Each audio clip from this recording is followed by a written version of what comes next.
Gulf war mediation లోకి Russia వస్తుందా? Direct గా వ్లాదిమిర్ పుతినే ఎంట్రీ ఇస్తారా? ఎందుకంటే Iran foreign minister Moscow tour తర్వాత సీజ్ ఫైర్ శాంతి ఒప్పందానికి సంబంధించి కీలకమైన పరిణామాలు చోటు చేసుకోబోతున్నాయి. లాస్ట్ ఇయర్ జరిగిన యుద్ధంలోనూ కాల్పుల విరమణ రష్యా టూర్ తర్వాతే చోటు చేసుకుంది. మరిప్పుడు కూడా అలానే జరగబోతుందా? Have a look.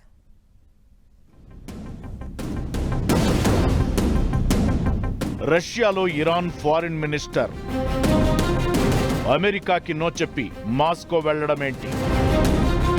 ట్రంప్ని పోపోవోయ్ పుస్కీ అని ఎగతాళి చేయడమేనా? రంగంలోకి రష్యా దిగుతుందా? ముందే చెప్పినట్లు పుతిన్ చర్చలకు కూర్చుంటారా?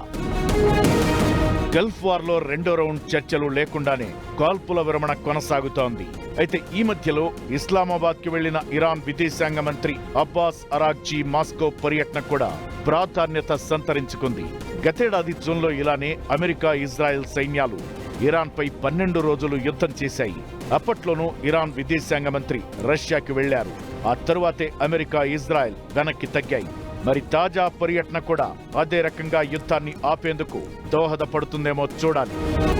ఏప్రిల్ 10న మొదటి దశ చర్చలు విఫలమైన తరువాత రష్యా అధ్యక్షుడు ఇరాన్ అధ్యక్షుడితో మాట్లాడారు. అవసరమైతే తాను అమెరికాకి, ఇరాన్కి మధ్యవర్తిగా వ్యవహరిస్తామని చెప్పారు. మరి అమెరికా ప్రతినిధులతో డైరెక్ట్ గా చర్చలకు కూర్చోమని ఇరాన్ ప్రకటించిన నేపథ్యంలో మాస్కో పర్యటన ఆ దిశగా ఏదైనా సంకేతం ఇస్తుందేమో చూడాలి. అయితే అసలు ఇరాన్ శుద్ధి చేసిన యురేనియాన్ని అక్కడి నుంచి తీసుకురావాలనేది అమెరికా వ్యూహం. కానీ దానికి ఇరాన్ ఒప్పుకోవడం లేదు. అందుకే రష్యా ఈ యురేనియం బాధ్యత తీసుకోవచ్చని చెబుతున్నారు.